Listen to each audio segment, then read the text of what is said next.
Bonjour à toutes et à tous, aujourd'hui on va parler d'un sujet extrêmement important qui touche à peu près tous les sportifs et malheureusement nous aussi les basketteurs, ça va être les blessures. On sait tous à quel point c'est frustrant quand tu vas chez le médecin ou à l'hôpital et qu'on t'apprend que pendant plusieurs semaines voire plusieurs mois tu vas pas pouvoir faire de sport. Moi le premier c'est quelque chose, c'est vraiment une hantise, j'ai vraiment peur de ça et certains pourraient peut-être se dire que voilà les blessures ça arrive, on doit faire avec, on s'adapte. Mais non c'est pas juste ça, il existe des solutions pour réduire ce risque de blessure. Forcément tu pourras pas juste ne plus jamais avoir de blessures, ça y a aucune garantie, ça arrive les accidents et il y a tellement de types de blessures différentes. Mais au basket par exemple la plus récurrente ça reste l'entorse, c'est vrai que c'est un sport assez aérien, on va souvent en faire des sauts, surtout au niveau du panier, tu vois. Tu vas souvent, que ce soit pour aller au rebond, pour essayer de marquer, t'es concentré en plus sur ton objectif principal qui est de marquer. Et donc tu fais pas forcément attention à ce qui t'entoure, à tes adversaires, à tes coéquipiers et tu peux rapidement, en redescendant, tomber sur la cheville d'un autre joueur et à ce moment-là, subir une entorse. C'est pour ça qu'aujourd'hui je voulais vous parler d'une solution, de quelque chose en tout cas qui peut radicalement changer cela, qui peut changer votre saison et même votre carrière finalement en tant que basketteur. Ça va être la proprioception. C'est peut-être un mot sûrement même que vous avez déjà entendu, que ce soit avec vos profs, vos coachs, peut-être même en cours d'SVT. Et c'est vrai que parfois il y a des raccourcis un peu légers qui sont faits quand même, on se dit proprioception égale équilibre. Alors certes c'est étroitement lié mais ça va un peu plus loin que ça, donc je vais essayer de vous expliquer de manière quand même assez concise ce qu'est la proprioception. On l'appelle parfois le sixième sens, mais contrairement aux autres comme l'odorat, le toucher, le goût, qui vont aller chercher des informations à l'extérieur pour les apporter au cerveau, ici ça va vraiment être des informations qu'on va chercher à l'intérieur de nous-mêmes pour les apporter au cerveau. En effet, la proprioception, c'est la capacité qu'a notre corps de pouvoir repérer de manière consciente ou inconsciente où se situe notre corps, la place qu'il prend dans l'espace, vraiment ouais, la position de chacun de nos membres, de chacun de nos doigts, etc. Et tout ça, c'est quelque chose qui va s'améliorer déjà de manière naturelle. On voit que par exemple l'évolution est énorme chez les enfants, la proprioception est très faible. Par exemple, si tu donnes une cuillère à un enfant et que tu lui dis de la mettre dans la bouche, il va tâtonner un peu, il va taper à côté, etc. Alors que pour nous, c'est un geste qui nous semble maintenant naturel parce que sans même avoir à penser où est notre bouche, on arrive à mettre la cuillère dedans sans y réfléchir. Et c'est ça qu'on va essayer d'améliorer dans le sport parce qu'au basket et quand on se fait des entorses justement, c'est parce que souvent on est en déséquilibre.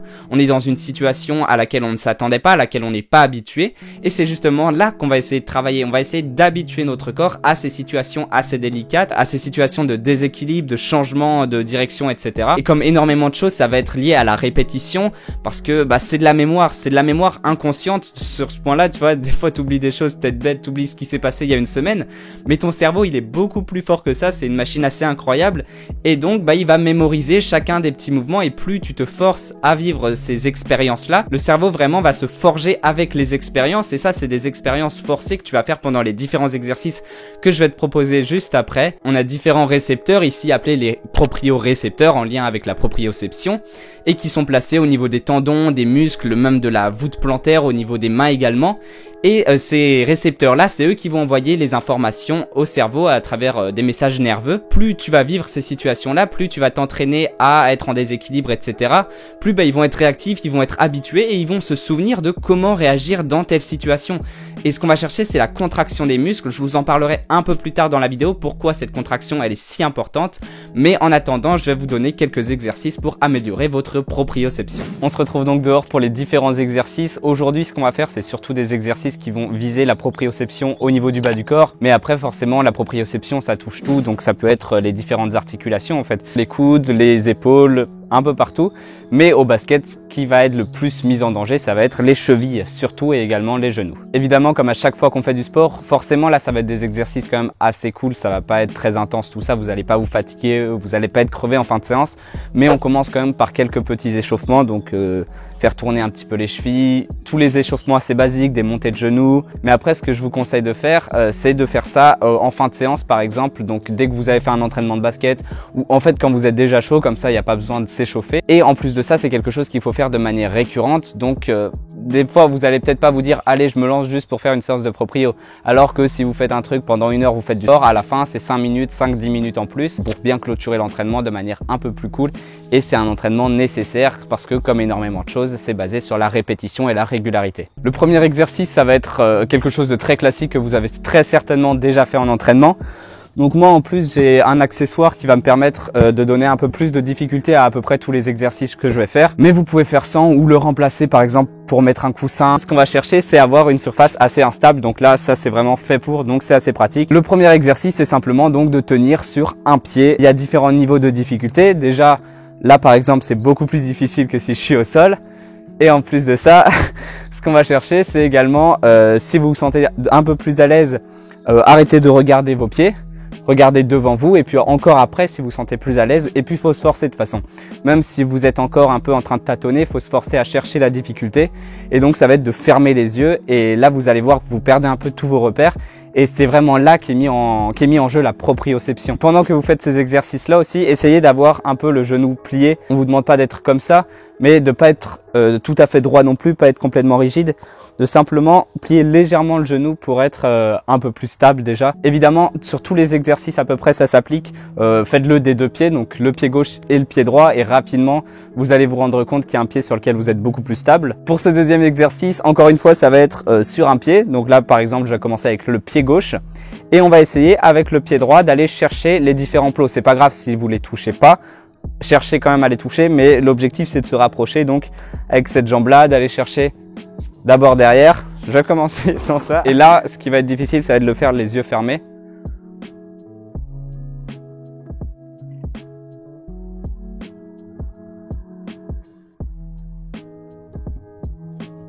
Pour le troisième exercice, je vais vraiment prendre ça et il n'y a pas vraiment d'intérêt à le faire sans. Donc essayez, comme je le disais, si vous avez un coussin ou même faire ça sur un canapé. Et ça va être de faire des squats tout simplement sur donc la surface instable.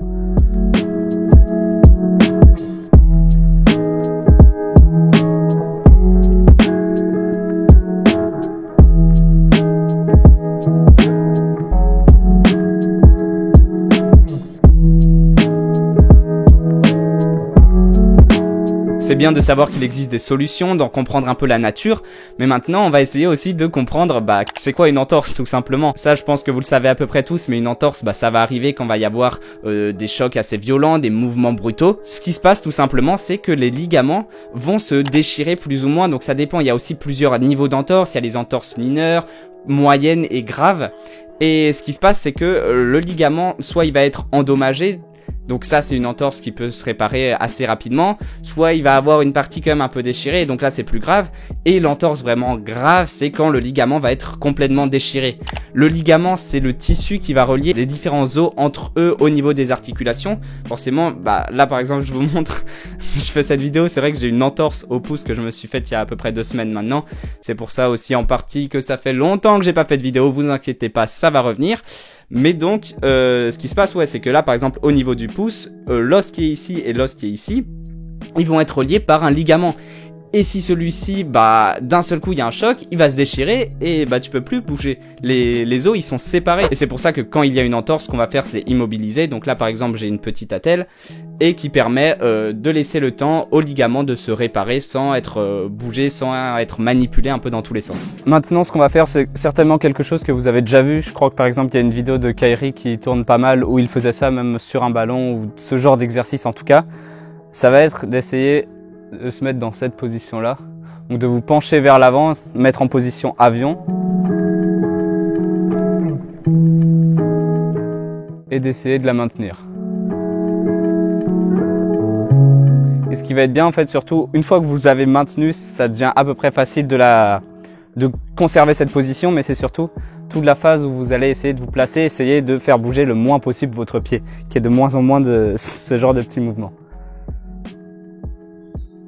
Cette fois, vous allez avoir besoin d'un partenaire. C'est le cas souvent, il y a des exercices que vous pouvez faire tout seul, mais pour aller encore plus loin et avoir encore plus de possibilités, il y a pas mal d'exercices que vous pouvez trouver avec des partenaires. Donc ça va être simple, cette fois-ci, je vais essayer de le faire avec la surface instable. Et donc avec mon pied posé dessus, je vais envoyer la balle et le partenaire va la renvoyer. Et donc je vais essayer à une main à chaque fois de l'attraper et de la renvoyer.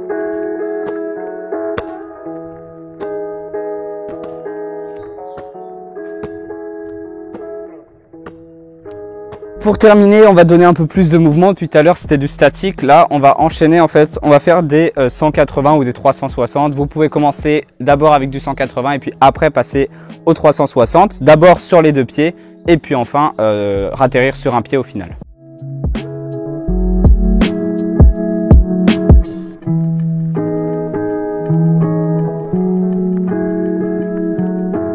Aujourd'hui, je vous ai seulement présenté une petite sélection d'exercices, mais il y en a vraiment énormément.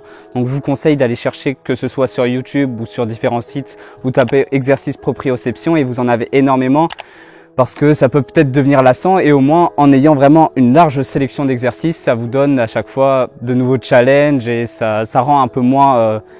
ça casse un peu cette routine. On dit souvent que voilà, la préparation physique c'est la clé. Forcément, si tu veux faire du basket, faut que tu sois rapide, faut que tu sautes haut, faut que tu aies un minimum de masse, tout ça. Mais ça sert à rien d'avoir tout ça si tu es blessé au premier match.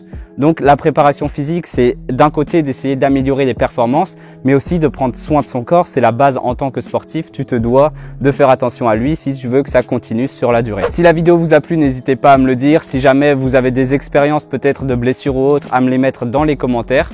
Nous, on se retrouve très bientôt sur la chaîne. D'ici là, portez-vous bien.